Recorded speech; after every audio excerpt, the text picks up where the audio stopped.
Halo teman-teman, selamat pagi, selamat bertemu kembali dalam pelajaran agama Katolik pada kesempatan ini. Teman-teman, pada kesempatan ini secara khusus saya memberi waktu untuk merangkum materi yang nantinya akan diujikan pada ujian PTS. Jadi materi-materi yang sudah kita jelaskan, sudah kita pelajari beberapa minggu terakhir, kita akan bahas kembali pada kesempatan ini dengan harapan teman-teman mempunyai pengetahuan dan pemahaman yang menyeluruh tentang materi-materi yang nanti akan disiapkan untuk ujian PTS. Nah teman-teman, sekali lagi pokok bahasan kita hari ini ada empat pokok bahasan ini yang sebenarnya sudah kita pelajari beberapa minggu terakhir ini. Yang pertama tentu berkaitan dengan pengertian dan sifat-sifat gereja. Yang kedua tentang gereja persekutuan para kudus. Dan yang ketiga, gereja mewartakan kerajaan Allah. Dan yang keempat, karya pelayanan gereja. Jadi materi ini yang nantinya akan disiapkan untuk ujian PTS. Dan pastinya teman-teman sudah mengetahui lebih dahulu karena memang materi ini sudah dijelaskan. Nah, sekali lagi saya akan menjelaskan kembali tentang pengertian gereja. Gereja adalah persekutuan umat Allah dan Yesus sebagai pemimpinnya. Kita adalah anggota-anggota gereja. Karena ada anggota, tentu ada pemimpinnya dan pemimpin kita adalah Yesus. Nah, kita mulai dari yang pertama ya teman-teman tentang sifat-sifat gereja. Masih ingat sifat-sifat gereja? Masih ingat? Oke, kita lihat bersama sifat-sifat gereja. Nah, sifat gereja itu ada 4 teman-teman. Pasti, dan saya percaya teman-teman semuanya masih ingat. Yaitu bersifat satu, kudus, katolik, dan apostolik. Oke, ada 4. Lalu penjelasannya seperti apa? Yuk kita lihat satu persatu. Gereja bersifat satu. Artinya, gereja adalah himpunan umat Allah yang memiliki iman yang satu tradisi, satu tata cara ibadah, dan satu keyakinan kepada Allah. Jadi sekali lagi, kata kuncinya adalah satu, memiliki iman yang satu, tradisi yang satu, tata cara ibadah yang satu, dan keyakinan yang satu. Itu yang dimaksudkan dengan gereja yang bersifat satu. Jadi sekali lagi teman-teman, ingat kata kuncinya. Kalau bersifat satu, ingat kata kuncinya satu iman, satu tradisi, satu tata cara, dan satu keyakinan. Dan yang kedua, bersifat kudus. Gereja dipanggil menuju kekudusan, karena gereja merupakan sarana keselamatan. Dan sarana-sarana keselamatan itu kita dapat peroleh melalui sakramen-sakramen. Ada 7 sakramen dalam gereja Katolik. Sekali lagi, gereja bersifat kudus karena kita semua dipanggil menuju kekudusan. Karena kekudusan itu diajarkan gereja kepada kita. Dengan kekudusan itu kita memperoleh keselamatan.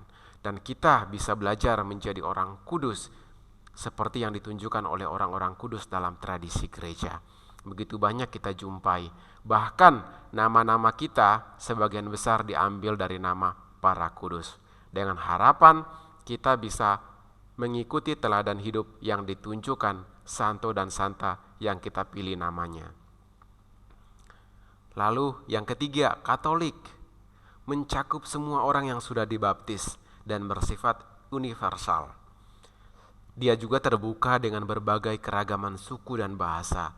Gereja terbuka untuk berdialog dengan orang-orang yang berbeda keyakinan dengan kita. Jadi sekali lagi, itu yang dimaksudkan dengan universal, berlaku untuk semua orang yang sudah dibaptis dan punya keterbukaan untuk membangun dialog dengan orang-orang yang berbeda keyakinan budaya dengan kita. Keyakinan dan budaya itu maksudnya. Dan yang keempat, gereja bersifat apostolik. Apostol, para rasul. Jadi gereja yang kita yakini sampai saat ini merupakan warisan yang ditunjukkan oleh para rasul. Jadi para rasul merupakan tokoh pertama yang mewujudkan terbentuknya sebuah gereja yang kita wariskan hingga saat ini. Yang kedua, gereja persekutuan para kudus. Gereja adalah persekutuan para kudus. Kita sebagai orang Katolik pun dipanggil menuju kekudusan.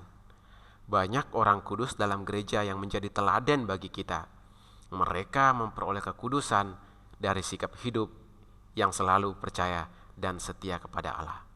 Jadi sekali lagi, kita bisa hidup menjadi orang kudus, belajar dari tokoh-tokoh orang kudus dalam gereja. Ini sedikit tambahan sebagai pengetahuan untuk teman-teman. Orang kudus dalam gereja. Kalau santo itu gelar orang kudus untuk laki-laki. Santa gelar orang kudus untuk perempuan. Misalnya Santa Teresia, Santo Markus. Sedangkan martir adalah gelar untuk orang yang mengorbankan nyawanya demi iman. Seperti siapa? Seperti Santo Stefanus. Dia rela wafat, dia rela dihukum, rela dibunuh karena mempertahankan iman Kristiani. Contoh orang-orang kudus dalam gereja: Santa Teresia, Santo Franciscus Xaverius, Santa Monica, dan Santo Petrus. Mereka mempunyai pengalaman iman yang luar biasa. Kita bisa belajar dari mereka. Dan juga dari santo-santa yang mana kalian gunakan namanya untuk menjadi nama baptis kalian. Yang ketiga, gereja mewartakan kerajaan Allah. Yang pertama, kerajaan Allah itu siapa? Kerajaan Allah adalah Yesus sendiri yang hadir ke dunia untuk mewartakan Injil. Karya pewartaan Yesus tersebut dilanjutkan oleh para rasul dan umat Allah dalam persekutuan gerejawi. Dengan demikian, kegiatan dan pelayanan gereja saat ini adalah bagian dari usaha mewartakan kerajaan Allah. Jadi kebaikan-kebaikan, perhatian, cinta, dan kepedulian yang kita tunjukkan kepada orang-orang di sekitar kita adalah tanda bahwa kita sedang mewartakan Yesus kepada orang-orang tersebut. Contoh konkret ya dari bentuk pewartaan kerajaan Allah: memberikan pendampingan kepada orang-orang yang kecanduan narkoba misalnya, memberikan pelayanan kepada orang miskin, sakit, dan menderita, memberikan penghiburan kepada orang yang sedang berduka, memberikan pewartaan berupa katekese dan pelayanan sakramen. Jadi bentuk konkret itu dalam pelayanan, dalam pewartaan, dalam pendampingan, dalam memberikan penghiburan kepada orang-orang yang berduka. Karena Yesus mengajarkan itu kepada para murid, dan para murid mengajarkan itu kepada kita, dan marilah kita mengajarkan itu kepada orang-orang yang ada di sekitar kita dengan perbuatan-perbuatan yang nyata. Nah teman-teman, yang terakhir, yang keempat adalah bentuk-bentuk karya pelayanan gereja. Seperti apa? Yang pertama, sakramen. Kalau yang berkaitan dengan sakramen, ini adalah tugas dari kelompok kaum tertabis. Siapa kaum tertabis? Para imam. Memberikan sakramen baptis, sakramen pengurapan orang sakit, sakramen tobat. Sakramen-sakramen ini adalah sarana agar kita memperoleh keselamatan. Yang kedua, karya sosial.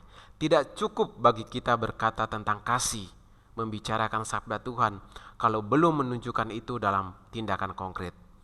Dalam bentuk karya sosial, membantu orang miskin, membantu orang kesusahan, mendampingi orang yang kecanduan obat terlarang, memberikan penghiburan kepada orang-orang yang menderita, orang-orang yang berduka. Dan yang terakhir adalah dialog lintas iman. Kita sebagai orang Katolik dipanggil untuk membuka diri, bergaul, berinteraksi, dan berdialog dengan orang-orang yang berbeda keyakinan dengan kita. Ketika mereka merayakan hari raya besarnya, kita memberikan ucapan selamat, dan kita terbuka untuk bekerja sama dengan mereka.